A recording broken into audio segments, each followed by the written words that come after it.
Irregular menses can actually be a very serious problem to couples, especially for those trying to conceive. Welcome to my YouTube channel. I am Nurse Patience. In today's video, we'll be talking about how to calculate safe and unsafe period for irregular cycle. Commonly, we have a cycle length of 21 to 35 days. So for most individuals, they fall within this range that I've just mentioned. But averagely, we have a cycle length of 28 days. So most individuals, most female tend to ovulate or tend to ovulate on day 14 and have an average cycle length of 28 days. What are those parameters you would see in the life of an individual or a person that would make you say that this person have an irregular menses? In this video, I'll be telling you what you need to know about irregular menses and what would classify an individual to be considered one with irregular menses. So one of those parameters that will qualify an individual to be having irregular menses is having a cycle length of less than 21 days and greater than 35 days. I said earlier in this video that the average or the normal range for individuals with a normal regular cycle is 21 days to 35 days, and when you are not within this range, that shows that there's a problem somewhere. So having a cycle of less than 21 days, that's a shorter cycle of less than 21 days and greater than 35 days, have already put such an individual in that category of having irregular menses. Second one is having a wide variation in your cycle length. What do I mean by that?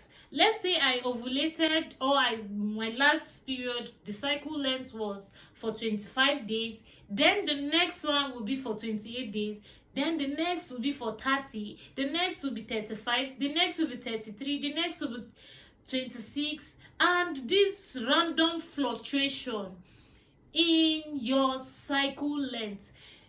Individuals who are experiencing this have irregular menses. And how do you calculate your safe and unsafe period for irregular menses? Most individuals have already concluded that if they have irregular menses, it is difficult for them to calculate their safe and unsafe period. But in this video, I'll be helping you with how you'll be able to calculate your safe and unsafe period even if you're having an irregular menses. So if you are part of those people who is having irregular menses, please listen to this video as I'll be helping you gradually in a stepwise approach to be able to know with steps that will help you know how to calculate your safe and unsafe period even with irregular menses.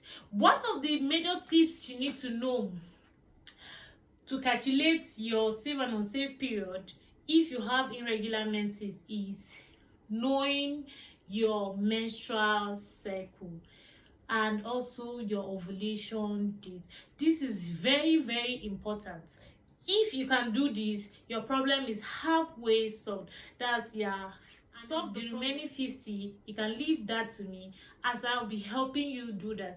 And if you are watching this video, you still do not know how to calculate your menstrual cycle and ovulation and know your ovulation date, of course, videos have been provided, helpful videos on the same channel that would help you know how to do these things by yourself at the comfort of your house. So I'll be dropping a link on this same video to help you how to calculate your menstrual cycle and ovulation date, with also helping you calculate.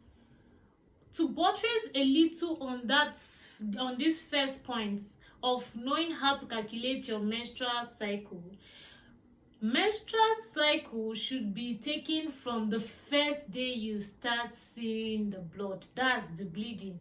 So you should not wait 2 to 3 days, or even after you are done seeing the blood, before you start calculating. The moment you start seeing the blood, which is the menses, first day of menses, is considered the first day of your menstrual cycle. So keep that at the back of your mind, and don't forget that when you are only trying to know and help you calculate your safe and unsafe period.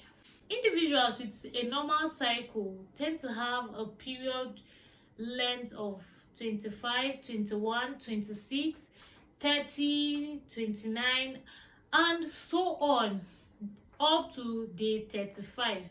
And for individuals who have a regular cycle, let's say within day 25 to day 28 or 29, they would get to menstruate at least 12 times in every year. But individuals who have a longer cycle might not see their period as often as they should. Example of what I'm saying is, if, for example, I have a cycle length of 33 days, I may not get to see my period for 12 times. That 12 times, that is the standard or the minimum in a year. Why? Because my cycle length is already long, and so there are some months I would have to skip before I get to see my period. So it is very important you have this foreknowledge, so that you would not be frightened when you have a longer period and you don't tend to see your period as often as you should be. Individuals with irregular menses do not tend to ovulate all the time, and that is why it is difficult for individuals with irregular menses to conceive with ease, just like the way their counterparts who have regular menses would be able to conceive easily. So it is very important you know yourself and you know what works for you, so that you try and utilize the period that you have to be able to make the most out of it for yourself and for your partner, to be able to have a family if you're trying to build a family, because children are very important in most family building process. If you have an irregular cycle, you need to be able to keep record of your menstrual cycle for a period of at least 6 months. Why do I suggest 6 months? For individuals who have a regular menses, I would advise them to just go by 3 months, as this will help them understand the actual days and the actual length of their cycle. But for individuals who have irregular menses, let's say this month your cycle length was 26 days, the next it might be 28, the next it might be 20, it might be 29, the next it might be 33, then it will come back to something lesser. You need to keep record for a period of at least 6 months. Why is this important? I'm going into the parts where we'll be talking about the calculation proper, so listen very, very well. So why do I say that you'll be needing a record for a period of 6 months? With this, you'll be able to know the highest length of your cycle and the cycle with which you have the least day, because we will be needing these two variations, the highest and the lowest, because this is what we would be working with to be able to ascertain what is that safe period and what is that unsafe period if I am faced with irregular menses. I'll be citing an example on this channel. Let's say I have kept record of 6 months of my cycle, and for the first month I had 24 days, the second month was 30, The third month was 26. The fourth month was 28. The other one was 25. Then for the sixth month, I got 30. I told you that to be utilizing the highest day and the lowest day. So going by what I've just said here, we have the highest day of cycle to be 30 days cycle. Why the lowest we had was 24. So how do you do your maths now to be able to arrive at your safe and unsafe period? So you take the smallest cycle being 24 days and you subtract 18 from it. 24 minus 18 will give you 6. That 6, you keep it down. Then for the longest cycle or the biggest cycle, I have 30 days. Then I'll subtract 11 days from that 30, which will give me what? 19. So we have 6 and 19 as the answers will arrive from the calculations we've done. So that 6 now would be the start of your fertile period, and 19 being the end of your fertile period. Mind you, this calculation or these figures we've gotten should be something that you worked with for a period of 6 months. 6 months record is the minimum standard that you'll be able to use to be able to ascertain your safe and unsafe period for someone who has irregular menses. So we have day 6 as the start of the fertile period and day 19 to be the end of the fertile period. If you go through your calendar, we have 6, 7, 8, 9, 10, 11, 12, 13, 14, 15, 16, 17, 18, 19. That's we have up to 14 days. There are 14 days from start to the end of this fertile period. So how do you utilize this period? Within these numbers that I've called, you would be ovulating on one of those days. And how do you achieve ovulation with these numbers that I've arrived at? The ovulation will be around day 4 or day 5 of this fertile period. So you need to utilize this particular method that I've just shared in this channel to be able to help you calculate and know your safe and unsafe period if you are having an irregular menses. Also, you need to know that after that day 19, you will no longer be fertile, as day 19 is the end of your fertile period, and from day 20 you become unfertile. So everything returns back to normal for you.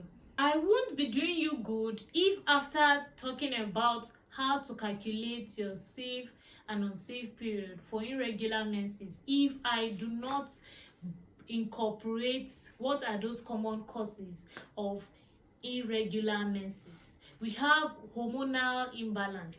Hormonal imbalance can either be at puberty, that's for individuals who are just starting to get into adulthood. For young children, for adolescents, this will not be as frequent as it will be for an adult who have gone far in the business of seeing their menses. And this also would resolve with time, let's say after the first year or even the second year. But it doesn't usually take time for normal individuals with good growth and adequate nutrition. The next is menopausal period. Women who are approaching menopause will tend to have irregular menses, and this is normal. Other things that can cause irregular menses include brain tumor, we have ovarian tumor, we have ovarian cyst, we have excessive exercise, we have stress could be a factor, yes. Then we have excessive weight gain or excessive weight loss. So these are the common causes that would actually make somebody have irregular menses. In case you need help, you are having irregular menses, you need to go speak with your doctor to be able to know what is actually wrong so that it will be tackled, most especially when you want to conceive, as this would actually hinder a lot of conception activities that you are supposed to have. I hope this video has been helpful to you. Like I said in this video, the take home for this video is you need to keep a record of at least 6 months. If this video have been really helpful to you, please kindly give this video a thumbs up. Do not forget to drop comments on this video and on my channel. If you are yet to subscribe, please kindly hit the subscribe button. Thank you.